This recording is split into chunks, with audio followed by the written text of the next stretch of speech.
보도의 진실을 들여다보고 시청자의 진실에 귀 기울이는 시간이죠. YTN 뉴스 FM 열린 라디오 YTN 시작합니다. 저는 아나운서 최희입니다. 사람을 만날 때 우리는 안녕하세요라고 보통 인사를 나누는데요. 이 안녕이라는 표현, 아무 탈 없이 편안한 상태를 뜻하는 단어죠. 일상을 살아가다 보면 몸은 안녕하지만 마음이 안녕하지 못할 때도 많습니다. 여러분의 마음은 어떤가요?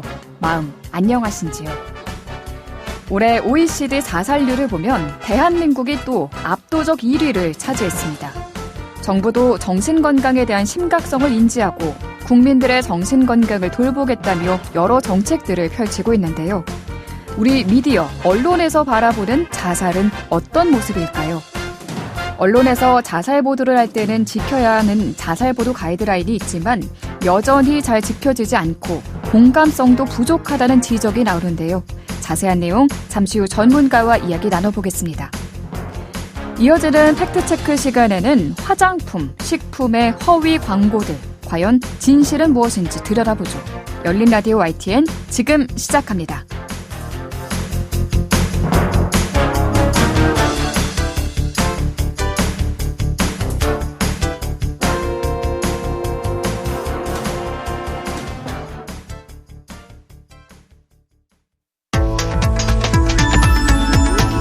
미디어가 전하는 이슈에 대한 다양한 분석과 팩트체크까지 바로 보고 뒤집어보고 꼭꼭 씹어보기 위한 미디어 비평 프로그램 열린 라디오 YTN.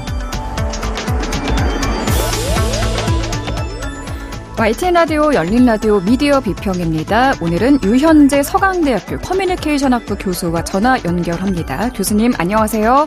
네, 안녕하십니까. 네, 교수님 오늘 이야기해볼 주제가 자살 예방과 자살 보도입니다. 우리 미디어에는 자살 보도 가이드라인이 정해져 있잖아요. 예. 네, 우선 이 자살 보도 가이드라인이 어떻게 규정이 되어 있나요? 자살 보도 가이드라인이라고 이제 명칭은 계속해서 변했는데요. 처음에 이제 그 자살보도 권고 기준이라고 2004년에 이제 만든 게 좀 있었어요. 그러니까 네. 그게 아마 이제 그 출발 버전이라고 생각하시면 될 것 같고요. 그 이후에 이제 자살률도 뭐 등락했지만, 근데 아까 먼저 앵커님 말씀하셨던 것처럼 그 세계 막 압도적 1위고 막 이거는 이제 변하진 않았었는데, 네. 그 어쨌든 그 이후에 자살보도 권고 기준 2.0이라고 해서 2013년에 나온 게 있고, 그리고 그 다음에 이제 한 5년 뒤에 또 미디어 환경 굉장히 많이 변했지 않습니까? 네. 그래서 다시 또 이제 그 전문가들 그리고 저도 그때 참여를 좀 했었는데요. 자살보도 권고 기준 3.0이라는 이름으로 좀 원칙을 줄였어요. 이제 언론인들이 좀 지키기 쉽게. 네. 그런 다음에 이제 올해 그 아직 공식 발표는 안 된 걸로 제가 알고 있습니다만 이제 관련 연구를 제가 좀 해서 자살보도 권고식이라고 해야 될지 아니면 뭐 이름이 조금 바뀔지는 잘 모르겠습니다. 어쨌든 그 다음 버전이 이제 좀 만들어지고 있는 그런 상황이다라고 말씀을 드릴 수가 있겠습니다. 그렇군요. 예. 자, 그런데 미디어에서 자살 사건이 보도되면 자살 고위험자 같은 정신과 환자들에게 구체적으로 어떤 영향을 미치는지 궁금한데 어떤가요? 예. 제가 뭐 정신과 전문의는 아니니까 그 제가 이제 뭐 읽은 논문 중심으로 좀 말씀을 드리면요. 예. 아무래도 그 뭐 일반인이랑 유가족 뭐 이렇게 구분을 해야 되는 게 맞는지 잘 모르겠습니다. 어쨌든 그 이제 그 자살자가 나오면 거기에 유가족들이 많이 발생을 하잖아요. 근데 일단 제일 먼저 좀 상처받는 게 그런 이제 무분별한 보도로 상처받는 게 아마 유가족이라고 말씀을 드릴 수가 있겠고요. 네. 근데 이제 그 연구들에 의하면 보통 그 일반인들보다 그 자살과 관련된 위험성이 뭐 8배, 10배만 이렇게 올라간다고 해요. 그러면 아무래도 자기의 그 소중한 분들이 돌아가셨을 때, 근데 그게 뭐 미디어로 보고 뭐 이름이 나오든 유서가 나오든 어쨌든 또 한 번 상처받고 또 이제 고인의 인격과 관련된 게 또 그렇게 되면 또 굉장히 가슴 아플 거잖아요. 그러니까 그런 영향들이 굉장히 많고, 네. 그다음에 일반인들 중에서도 특히 이제 그 유명 연예인이나 아니면 소위 우리가 셀럽이라고 부르는 사람들이 이제 자살을 하셨을 때, 그 다음에 이제 보통 모방 효과, 뭐 베르테르 효과라고 아마 들어보셨을 텐데, 맞아요. 네. 그런 효과가 우리나라에서 좀 압도적으로 높게 나오는 걸로 되어 있습니다. 뭐 기억나시는지 모르겠습니다만 예전에 이제 2008년에 최진실 씨 사건 이후에 네. 그 자살률이 이제 급증했던 걸 아마 기억하고 계실 거예요. 아마 방법도 그대로 또 따라하신 분들도 많고 막 그랬거든요. 네. 그러니까 이제 그런 부정적인 영향들이 있으니까 아무래도 언론인이 좀 조심을 하자. 그러니까 뭐 물론 이제 그 알 권리나 이런 것들 충족시키는 순기능적인 어떤 그런 목적도 있겠으나 하지만 우리가 좀 합의를 해서 그 부분은 좀 조심을 하자. 왜 그러냐면 지켜야 하니까 그 다음 죽음은. 그래서 이제 만든 게 자살보도 권고기준이라고 말씀드릴 수가 있겠습니다. 네. 배우 이선균 씨의 자살 사건 최근에 있었잖아요. 당시 예. 보도는 어땠는지 좀 봐야 될 것 같아요. 예. 다들 뭐 기억나시겠습니다만은 그 자살 보도 권고 기준의 가장 핵심적인 이제 그 사항 중에 하나가 이제 유가족과 관련된 부분이고, 그리고 아직 이제 뭔가 100% 검증된 것이 아니면 뭔가 이제 얘기하지 말라 뭐 이런 거예요. 근데 아시겠지만 이제 거기 어디서 그 정보가 이제 흘러졌는지 잘 모르겠습니다만은 굉장히 많은 언론에서 이제 그 이성균 씨와 관련돼서 뭔가 선언적으로 막 이렇게 단정해버리는 그런 보도도 굉장히 많이 나왔고요. 네. 근데 이제 그런 보도가 나오면서 이제 소위 말해서 이제 그 클릭이라고 하잖아요. 그래서 그거를 이제 하기 위해서 굉장히 그 뭐랄까 자극적인 헤드라인과, 그리고 어쩌면 기사와는 상관없는 그런 비주얼을 쓴다든가, 그다음에 이제 현장에 출동해서 이제 자살 방법이라든가 도구라든가 뭐 이런 것들이 충분히 예상될 수 있는 어떤 그런 사진들, 그런 거 전부 다 권고 기준에서 절대 쓰지 말자고 언론인들이 이제 합의를 한 거거든요. 근데 이제 그 정작 사건이 터졌을 때는 아무래도 이제 뭐 먼저 해야 된다 뭐 이런 거, 아니면 낙종 뭐 이런 것들 때문에 그래서인지 잘 모르겠지만 굉장히 많은 기준을 위배한 그 기사가 정말 수백 개씩 막 쏟아졌고, 그리고 또 한 가지 이제 소위 어뷰징이라고 하지 않습니까? 그래서 하나에 뭐 굉장히 많은 어떤 그 기사들이 따라붙고 막 그래서 네. 좀 허탈했죠. 그러니까 그런 것들을 모니터링하고 그런 연구자 입장에서 보면 어떤 사건의 발생 또 고인에 대한 슬픔 이런 거랑은 상관없이 기존의 몇 년 동안 또 이제 잘 지켜지거든요. 뭐 그런 뭐 극단적인 선택이라는 용어라든가 이런 것들도 어찌 보면 언론인들이 알아서 조금 이렇게 그 만들어 주신 거기도 하고 뭐 이런 건데, 계속 잘 지키다가 이제 유명 연예인의 어떤 그런 사건이나 벌어지고 그러면 네. 그동안 지켰던 거 와르르 다 무너지는 게 굉장히 우리가 이제 목도했던 그런 상황이거든요. 네. 그러니까 말씀하셨던 것처럼 좀 안타까운 현상이었습니다. 그러니까 당시 언론에서는 자살보도 권고 기준이 전혀 지켜지지 않았던 걸로 봐도 무방할 것 같은데. 아유, 그런 사례 뭐 굉장히 많이 갖고 있습니다. 네, 참 안타깝습니다. 사실 우리 언론에서 이 자살보도 관련해서 준칙, 가이드라인이 마련된 지는 꽤 오래된 걸로 아는데 왜 이렇게 잘 지켜지지 않는 걸까요? 예, 오래됐습니다. 아까 말씀드렸던 것처럼 이제 명칭은 조금씩 변하고, 그리고 또 언론사마다 자체적인 또 기준을 갖고 계신 데도 있어요. 그러니까 아마 제가 기억하기로 본격적으로 이제 좀 만들어진 게 2004년 정도 됐고, 그리고 2013년에 이제 처음으로 2.0이라는 이름으로 만들어져서 제가 그때부터 좀 참여를 했는데요. 그때가 이제 기억나시겠지만 이제 뭐 최진실 씨를 포함해서 유명 연예인이 많이 자살을 했고, 네. 그런 다음에 모방 자살이 너무 쏟아지고 2011년에 우리나라 자살률이 거의 피크를 찍었어요. 그래서 그 이후에는 이제 그런 분위기가 형성이 됐죠. 뭐든지 해야 한다. 그러니까 국가는 정책, 뭐부터 시작해가지고 뭐 인식 개선부터 시작해서. 근데 언론 미디어와 관련돼서 뭘 할까 고민하다가 나온 게 이제 자살보도 권고 기준 2.0이었습니다. 그래서 그때는 언론인도 참여했고, 뭐 법, 정책, 뭐 이런 저 같은 연구한 사람도 들어갔고 막 그랬어요. 그래서 그것도 합의하고, 그 다음에 3.0 버전 나오고, 그 다음에 지금 이제 제가 연구하는 이제 4.0 뭐 이렇게 해서 할 때마다 그 모든 뭐 언론인들이 다 참여를 한 건 아닙니다만 대표적인 기관이 뭐 한국기자협회라든가 뭐 보건복지위라 다 이렇게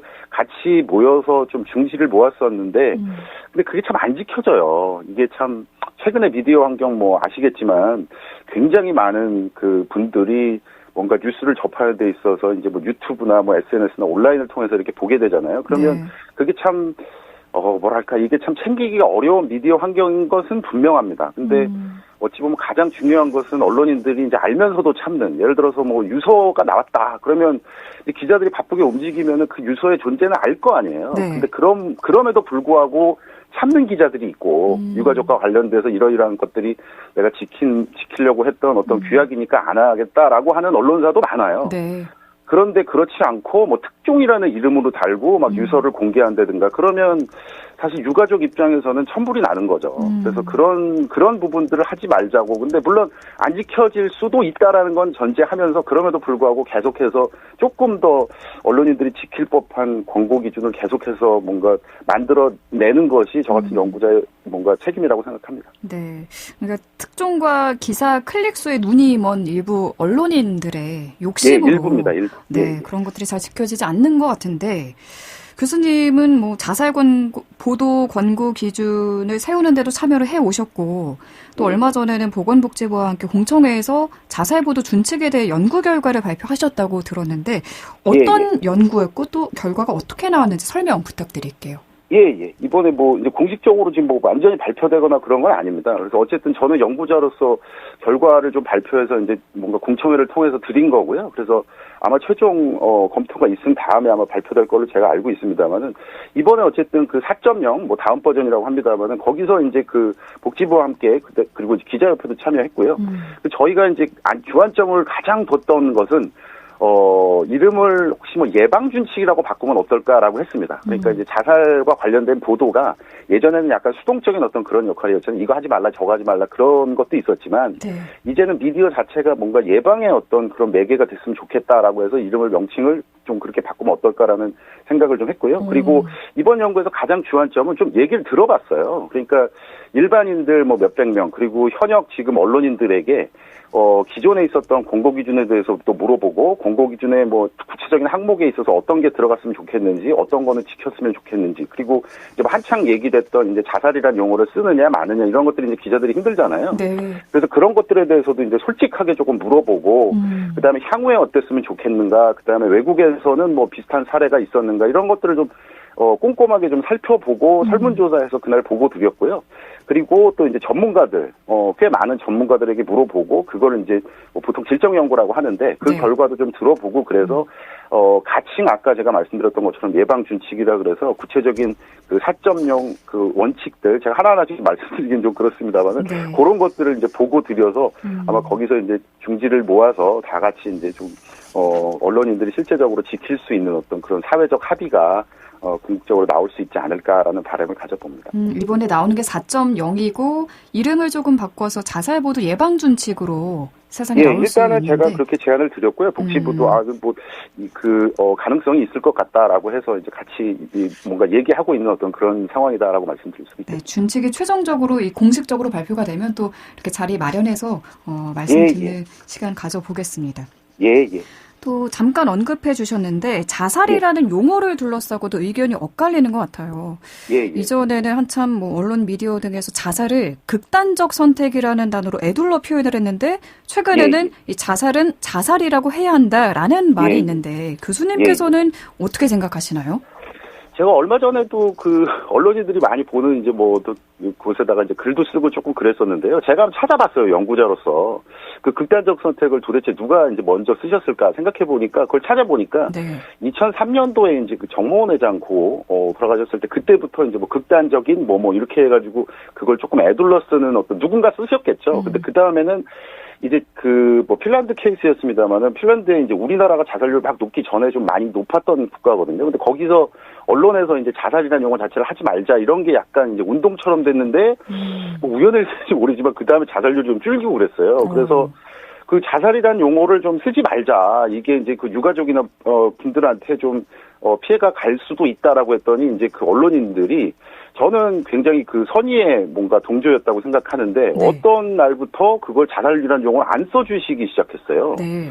그러니까 동반자살이라는 말도 전혀 안 쓰시고 그래서 그게 이제 대안으로 어쨌든 선택하신 것이 극단적인 선택이었습니다.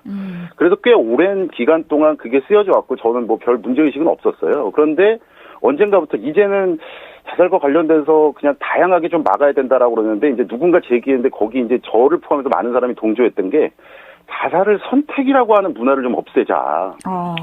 자살을 우리 세계에 많은 민족들이 있지만 네. 많은 국가들이 있지만 자살을 뭐랄까 굉장히 인생에서 힘들었을 때 선택의 옵션에 넣는 국가는 몇 개 없다.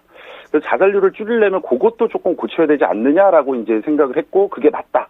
뭐 이런 식으로 해서 요번에 설문에 좀 물어봤어요. 네. 기자분들, 일반인들 이렇게 해서 이 용어를 만약에 바꿔야 된다면 어떤 게 맞느냐라고 했더니 1등으로 나왔던 게 뭐랄까 그 죽음에 대한 그 중립적 가치를 지키는 거 예를 들면 사망 혹은 뭐 숨지다 뭐 이런 거 있지 않습니까? 네.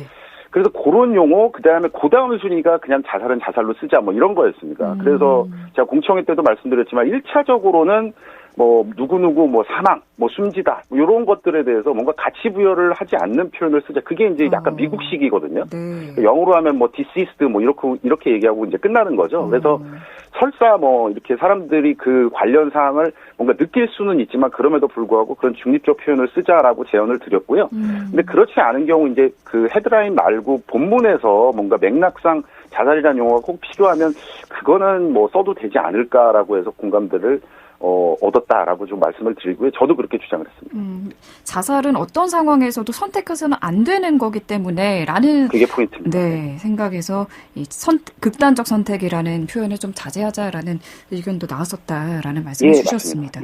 예. 지금 뭐 미국, 핀란드 사례를 말씀해 주셨어요. 미국에서는 뭐 중립적 표현을 쓰자고 해서 사망이라고 하고 극단적 선택이 핀란드에서 처음 나왔다고 해주셨는데 뭐 최근 해외에서는 뭐 또 다른 나라에서는 자살 관련 보도가 어떻게 이루어지고 있나요? 예, 극단적 선택이란 말이 핀란드에서 이거는 잘 모르겠고요. 그거는 아마 조금 더 확인을 해봐야 되는데 아마 네. 우리나라적 표현이 아니었을까라는 생각이 좀 들고요. 네. 제가 연구자로서 좀 찾아봤을 때는 조금 허탈했던 게 자살 보도와 관련돼서 이제 뭐 제가 WHO에도 가이드라인이 있고 그다음에 각 국가별로 몇 개 있었는데 참 없어요. 그 이유가 뭘까 생각을 해보니까 우리나라가 자살률 1인 거예요. 이게 보면 뭔가 예를 들면 뭐 마케팅과 관련된 게 한참 찾아보면 미국에서 뭔가 문헌이 많이 나오는 것처럼 자살과 관련돼서 우리나라에 문헌이 참 많고 막 논문도 많고 막 그렇더라고요. 그래서 그게 조금 허탈해지긴 했었는데 그럼에도 불구하고 WHO에서도 가이드라인이 있어서 저희가 지금 제안하고 있는 그 원칙들이 있지 않습니까? 그거에 준해서 상당히 비슷하게 되어 있고요. 그리고 뭔가 중립적인 표현을 쓰자 이 부분도 저희가 힌트를 얻었습니다만 그것도 WHO에서 좀 재현을 하고 있고요. 네. 그리고 이제 뭐 EU, 독일 그다음에 아까 말씀드렸던 WHO 요런 국가에서도 굉장히 심플하지만 예를 들면 뭐 자살 보도, 사건 보도 특히나 사건 보도와 관련된 건 뭐 이렇게 웬만하면 하지 말자. 이런 걸 원칙으로 하자라든가 아니면 용어 자체를 중립적으로 하자. 그다음에 가장 중요한 게 유서 등 유가족과 관련된 건 극도로 조심해야 한다. 그러니까 그런 것들은 각 국가별로 굉장히 조심을 하는 것 같아요. 그래서 일종의 뭔가 전략처럼 자살을 막는 예방을 하는 뭔가 전략처럼 이렇게 좀 움직이고 있고 근데 그 마지막에 말씀 드리고 싶은 건 우리나라 지금 자살률은 사실 뭐든지 해야 하는 상황입니다. 뭐든지. 그래서 그 부분에 좀 언론인들이 상당히 뭐 작지만 중요한 역할이라고 할까요? 아니면 크고 중요한 역할이라고 해야 될까요? 그런 좀 도움이 필요합니다. 도움이 필요합니다. 그래서 아마 좀 같이 도왔으면 좋겠습니다. 네. 예. 오늘 말씀 여기까지 듣겠습니다. 감사합니다, 교수님. 예, 고맙습니다. 네. 지금까지 유현재 서강대학교 커뮤니케이션학부 교수였습니다. 진실을 전합니다. 진심을 다합니다. 시청자 여러분의 목소리에 귀 기울이는 YTN 뉴스 FM 열린 라디오 YTN 토요일 저녁 8시 20분과 일요일 밤 11시 20분에 방송됩니다.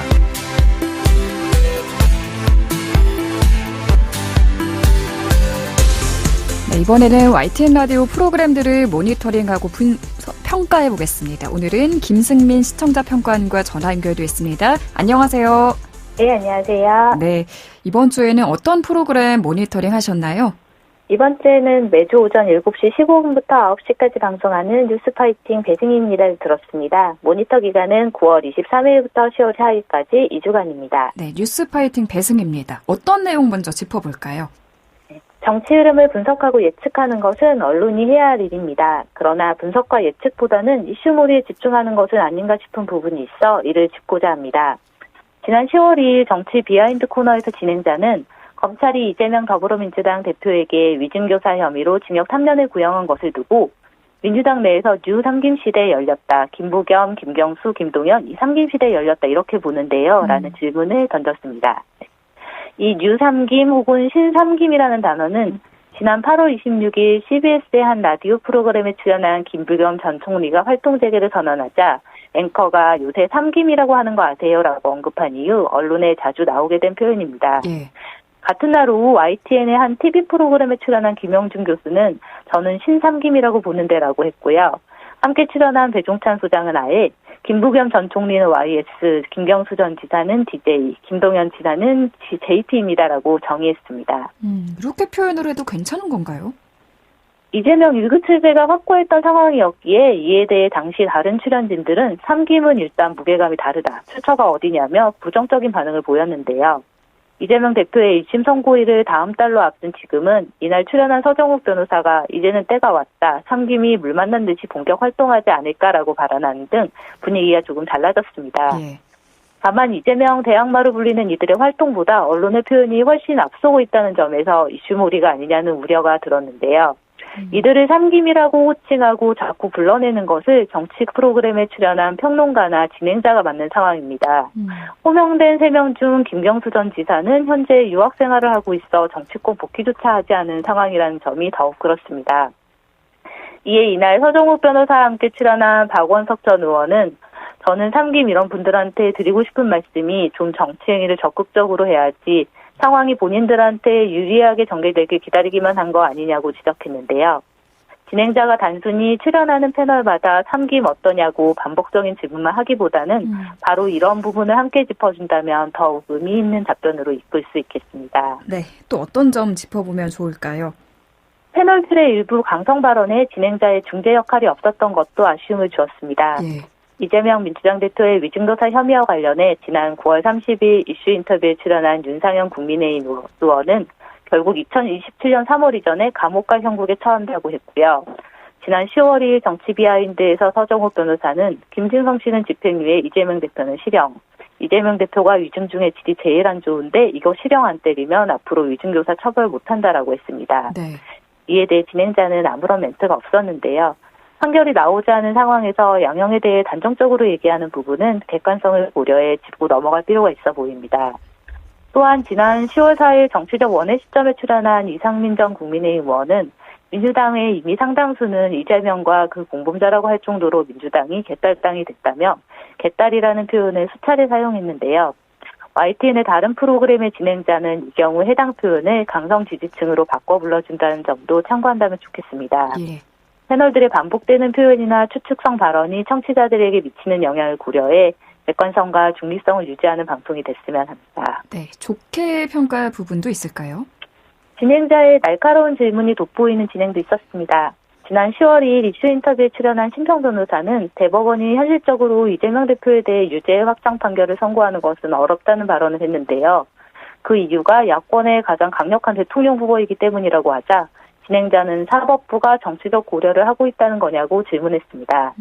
이른바 사법자제의 원칙을 얘기하는 건데요. 이에 진행자는 다시 조국 대표에 대한 대법원 판결도 그 사법자제 이론에 해당이 되는 겁니까? 라고 질문했고 심평 변호사가 조국 혁신단은 지지율이 미미해 상황이 다르다고 하자 다시 지지율에 따라 사법부의 판단이 달라질 수 있다 이 말씀이시네요. 라고 논리의 허점을 지적했습니다. 네. 사실 사법자제로는 국방이나 외교 등 고도의 정치적 결단에 대해 사법적 판단이 자제되어야 한다는 이론이기에 정당에는 해당하지 않는 논리입니다. 이날 진행자의 질문은 정치인들이 자신들의 기호에 맞게 개념을 도구로 사용하는 부분에 대해 잘 짚어준 대목이라 할 수 있겠습니다. 네, 오늘 말씀 잘 들었습니다. 고맙습니다. 네, 감사합니다. 네, 옴부즈맨 김승민 평가원이었습니다. 열린 라디오 YTN에서는 시청자 여러분의 목소리를 듣습니다. 참여 신청과 의견은 유료 문자 샵 0945, 우물정 0945나 YTN 라디오 프로그램 열린 라디오 YTN 게시판을 통해 남겨주세요.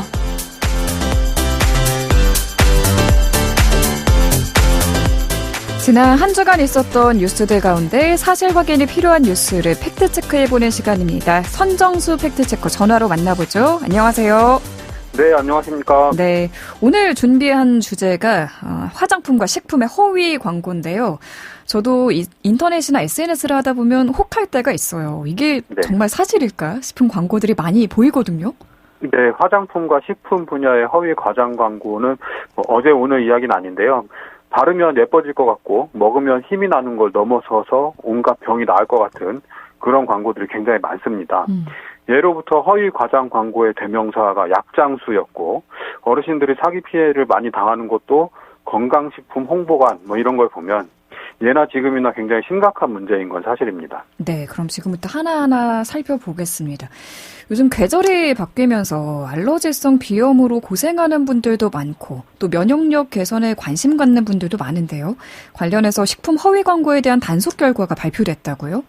네, 지난달 30일 식품의약품안전처가 더불어민주당 서미화 국회의원에게 제출한 자료에 따르면 올해 들어 지난 7월까지 기능성 표시식품의 온라인 부당 광고를 71건 적발했다고 합니다. 지난 한 해 동안 28건을 적발한 것과 비교하면 2.5배 이상 증가한 규모인데요. 네. 주요 위반 내용은 기능성 표시식품임에도 사전에 자율심의를 받지 않은 광고가 44건으로 가장 많았고요. 건강기능식품과 오인 및 혼동시키는 광고가 16건, 질병 예방 치료를 빙자하는 광고가 7건, 그리고 거짓 과장 광고가 4건이었습니다. 그리고 이와는 별도로 최근 식품의약품안전처는 식품과 화장품 온라인 광고 게시물을 점검했는데요. 194건의 허위 과대 광고를 적발하기도 했습니다. 적발 사례를 좀 살펴보겠습니다. 먼저 식품 분야 짚어주실까요? 네, 최근에 인터넷을 보다가 비염 치료에 좋다는 제품 광고를 봤는데요. 네. 약사와 한의사가 공동 개발한 특허받은 특정 성분이 많이 들어있다. 이런 제품이라는 광고를 합니다. 저도 봤어요. 예, 각종 후기를 내보냈는데, 네. 이 제품 한번 먹으면 몇십 년 묵은 비염이 단박에 사라질 것처럼 후기를 빌어서 광고를 하고 있습니다. 그래서 네. 이게 약인지 건강기능식품인지 한참 찾아보다가 결국에는 일반 식품 중에 기타 가공품이라는 걸 알아냈는데요. 이런 식이면 100% 허위 과장 광고입니다. 자세한 건 뒤에 말씀드리고요. 식약처가 지난달 5일부터 6일까지 이틀 동안 지자체와 함께 합동 점검을 실시했는데요. 네. 식품 등의 표시 광고에 관한 법률을 위반한 온라인 게시물 212건을 적발했습니다. 단 이틀 동안 점검했는데요. 이번 점검은 그동안 온라인 쇼핑몰들에서 불법 부당 광고를 반복적으로 실시한 상습 위반 업체의 식품 건강기능식품 판매 게시물을 대상으로 실시됐습니다. 사례를 좀 살펴보면 일반 식품을 키성장 영양제, 다이어트 이런 식으로 광고하면서 건강기능식품으로 인식하게 만드는 광고가 있었고요. 그리고 또 일반 식품을 고혈압, 당뇨병, 암, 탈모 이런 질병의 예방 치료에 효능이 있는 것으로 인식하게 될 우려가 있는 광고 이런 유형이 있었고요. 그리고 콜레스테롤 관리에 좋은 게 뭔지 찾아보다가 폴리코사놀이 좋다고 추천받아서 바로 구매했어요. 혈행 개선과 혈압에도 도움이 된다고 하네요. 이런 후기를 이용해서 소비자를 현혹하는 광고 이런 유형이 또 있었습니다. 그리고 네. 독소 제거, 독소 배출, 몸이 잘 부으시는 분, 소화가 안 돼서 불편하신 분, 이런 신체 조직의 기능, 작용, 효과, 효능에 관해서 표현한 광고, 이런 유형이 또 있었고요. 자양강장제, 간장약 등 의약품으로 오인하게 만드는 광고, 이런 유형이 있었습니다. 허위 광고를 가르는 기준에 대해서도 좀 자세히 설명해 주시면 좋을 것 같아요. 네, 식품에 대한 허위 광고를 규제하는 법률은 식품표시광고법인데요. 네. 이 법에서 금지하고 있는 식품 표시 광고는 이렇습니다.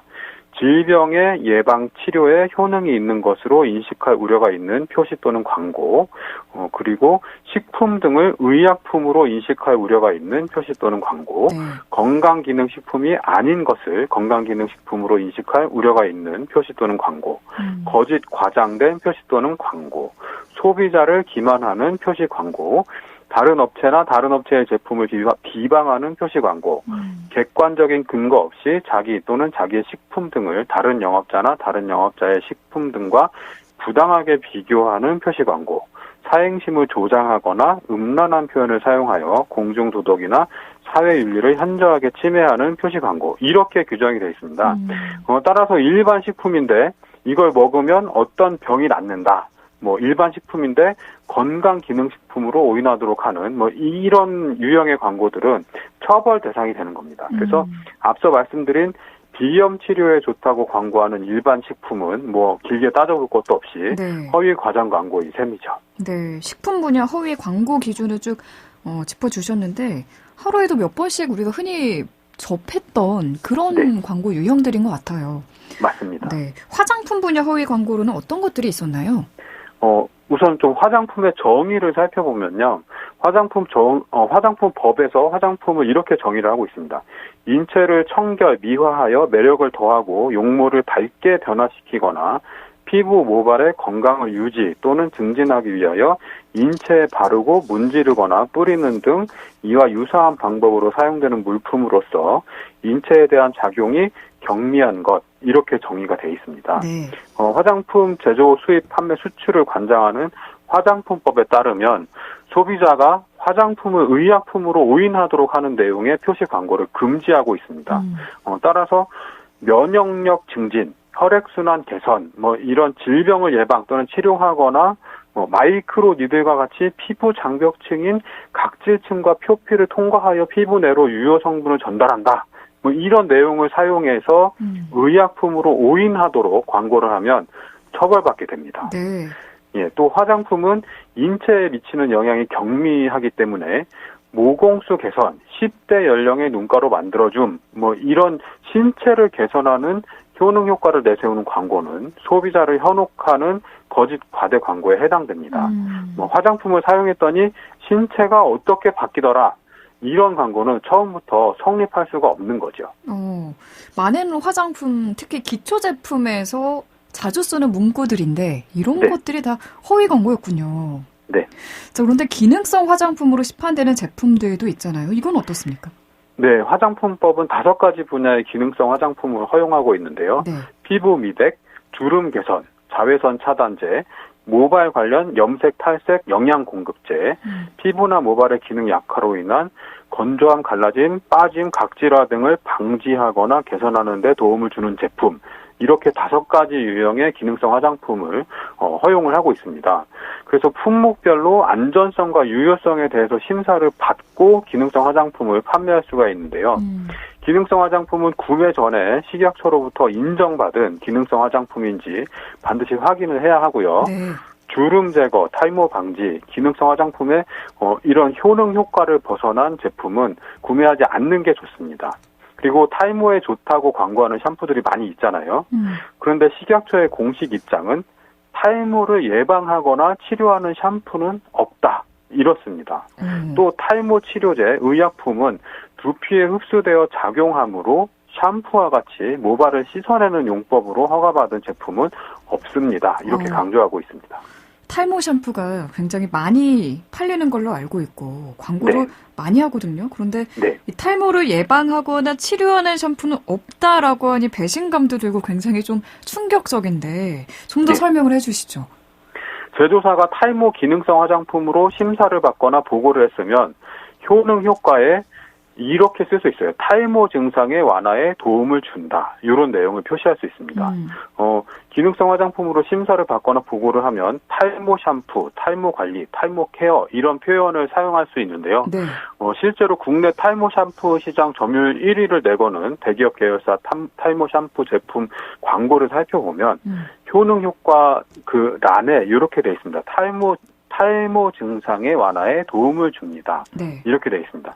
그리고 수많은 탈모 관련 제품들이 우리 제품만 사용하면 탈모 고민이 해결된 것처럼 이미지를 만들어내고 있는데요.